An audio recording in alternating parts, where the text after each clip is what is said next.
In the history of the NBA, moments of decision-making often go unnoticed until their ripple effects create massive waves that alter the trajectory of teams, players, and even the league itself.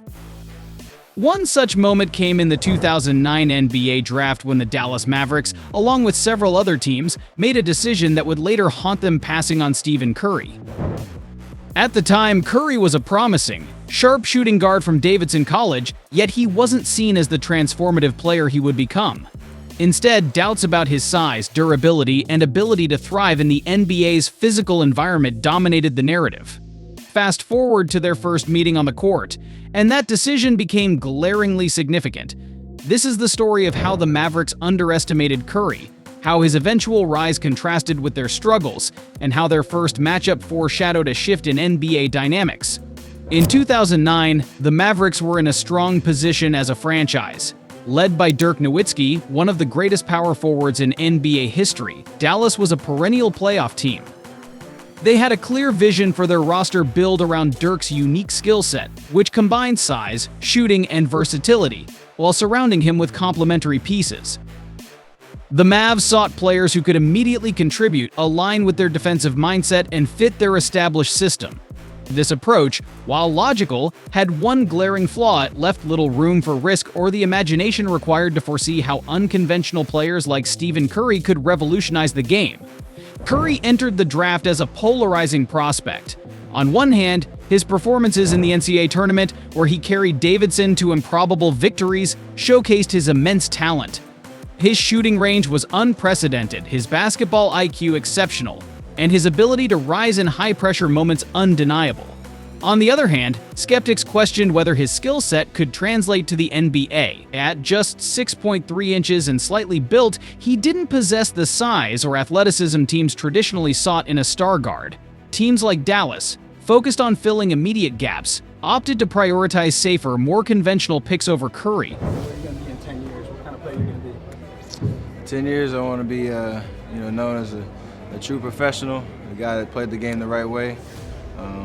Hopefully still in the league and still effective in the league. There's not many people that last in double-digit years, so it starts now and building a foundation for later on down the road. The Golden State Warriors, however, saw something others didn't. Selecting Curry with the 7th overall pick, they envisioned him as a potential cornerstone, a player who could bring excitement and redefine the franchise's future. While Curry's early years in Golden State were plagued by injuries, his talent was undeniable, and the Warriors' patience eventually paid off. When Curry's Warriors met the Mavericks for the first time, he was still finding his footing in the league. Yet, even in his rookie season, there were flashes of the brilliance that would define his career. In that game, Curry displayed his ability to score effortlessly, handle the ball under pressure, and find open teammates with precision passing. While he wasn't yet the MVP caliber player he would become, the potential was palpable. His quick release, uncanny court vision, and poise against a seasoned Mavericks team hinted at a player who could soon dominate the league. The Mavericks, meanwhile, were still relying on their tried-and-true formula. Dirk Nowitzki was in his prime, and the team's focus remained on surrounding him with players who could complement his offensive dominance. Jason Kidd, one of the greatest point guards of all time, was orchestrating the offense, and the Mavericks had the experience to outlast a team like the Warriors in 2009. In that first meeting, Dallas claimed victory, leaning on their veteran savvy and disciplined system. But even in defeat, Curry's performance left an impression. For Dallas, this game was just another win in a long season, but for Curry, it was a step toward proving himself against established stars. The Mavericks likely didn't dwell on the fact that they passed on him in the draft. They were too focused on contending for championships. But as the years progressed, the narrative began to shift. By the time Curry reached his peak, he had evolved into a player unlike anything the NBA had seen. His ability to shoot from anywhere on the court, coupled with his off-ball movement and relentless energy, made him the most unguardable player of his era. Curry wasn't just redefining what it meant to be a great shooter, he was fundamentally altering how the game was played. Teams had to adapt their defensive strategies to account for his range and his gravitational pull, which opened opportunities for his teammates. The Warriors, once a middling franchise, became a dynasty with Curry at the center. For the Mavericks, watching Curry's ascent must have been bittersweet. After their glorious 2011 championship run, where Dirk and the team overcame immense odds to defeat LeBron James and the Miami Heat, Dallas struggled to maintain their place among the league's elite. Aging stars, roster turnover, and missed opportunities in free agency led to inconsistency. Meanwhile, Curry's Warriors were setting records, winning titles, and changing the league's landscape. Kobe, what do you think of when you watch Steph Curry? I see a calmness about him. I see a calmness about him, and I think it's something that a lot of players don't understand. I think the fans, it's very hard for the fans to really understand what I'm saying. Most players don't get it.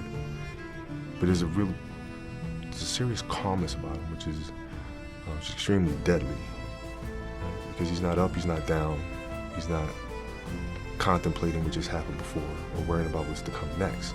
He's just there. And when a player has the skills and has trained himself to have the skills to be able to shoot, dribble, left, right, etc., and then you mix that with this calmness and poise, then you have a serious, serious problem on your hands. And so when I watch him play, that's what I see. Every matchup between Curry and the Mavericks during this period carried a deeper significance. On the surface, it was simply two teams competing, but beneath that, it was a reminder of what could have been. Imagine a Mavericks team featuring both Dirk and Curry. The pick-and-pop possibilities, the floor spacing, and the sheer offensive firepower would have been unparalleled. Yet, that alternate reality remained just a dream for Dallas fans. Curry's most iconic performances against the Mavericks over the years only added to the sting. Whether it was a clutch three-pointer, a dazzling display of ball handling, or an unthinkable scoring outburst, he consistently reminded Dallas of what they missed. The Mavericks, despite their efforts to rebuild and adapt, often found themselves on the wrong end of Curry's brilliance. However, it's essential to note that the Mavericks' decision not to pursue Curry in 2009 wasn't entirely unjustified. At the time, they were prioritizing immediate contributions and looking to capitalize on Dirk's prime. Drafting Curry, a relatively unproven guard, might not have aligned with their short-term goals. Additionally, Curry's early injury issues could have discouraged even the most forward-thinking organizations. In hindsight, it's easy to criticize the Mavericks, but in the moment, their choice was reflective of the league-wide skepticism surrounding Curry. Still, Curry's rise serves as a lesson for the Mavericks and the NBA at large. Greatness often defies conventional wisdom. Evaluating talent isn't just about measuring physical attributes or fitting players into established molds, it's about recognizing potential, vision, and the ability to redefine the game. Curry had all of these qualities, but it took a unique set of circumstances, including the Warriors' faith and patience, to bring them to the forefront. Who are some guys that don't get mentioned enough in that GOAT talk? Tim Duncan, absolutely. Wilt Chamberlain, absolutely. Bill Russell into that conversation of what he was on and off the court for, the culture, for the league. Tim Duncan, his longevity with one team goes hand in hand with what Kobe did. Whether they're the GOAT or not, at least put them in the conversation. Their resume is just as good as MJ. Tim Duncan's resume is just as good as Kobe's. They got resumes that can back up this GOAT conversation. So I think those guys get overlooked. Curry should be mentioned in there too. I think when he's done, he's got shit on his resume that he can add to that GOAT conversation. He'll go down as the best shooter in league history. Like nobody, I don't think, is catching his 3 points made. You're a GOAT to me if the league changed because of you, right? And to your point with Steph, the threes being shot, the range, people shooting threes, Steph transcended the game. Today, as Luka Doncic leads a new era for the Mavericks, the parallels to Curry's story are hard to ignore. Like Curry, Luka entered the league as a somewhat unconventional prospect, but he has quickly silenced doubters and established himself as one of the brightest stars in the NBA. Perhaps in Luka, the Mavericks see their redemption, a chance to build around a transcendent talent who can carry them into the future. As for Curry, his legacy is already cemented. He has revolutionized basketball, won multiple championships, and inspired a generation of players to embrace the three-point shot. His journey from overlooked prospect to generational icon is one of the most remarkable stories in sports history. And for teams like the Mavericks, his story is also a reminder of the fine line between good decisions and great ones. Reflecting on that first matchup between the Mavericks and Curry's Warriors now feels like peering into the past with a knowing smile. It wasn't just a game, it was the beginning of a new era. For Dallas, it was a missed opportunity, but for Curry, it was a stepping stone toward greatness. It's the best experience because, obviously in the NBA, there's such a build-up in playoffs, a 7-game series, and after 82 games, this is a 6-game sprint, and it's basically like March Madness, one and done.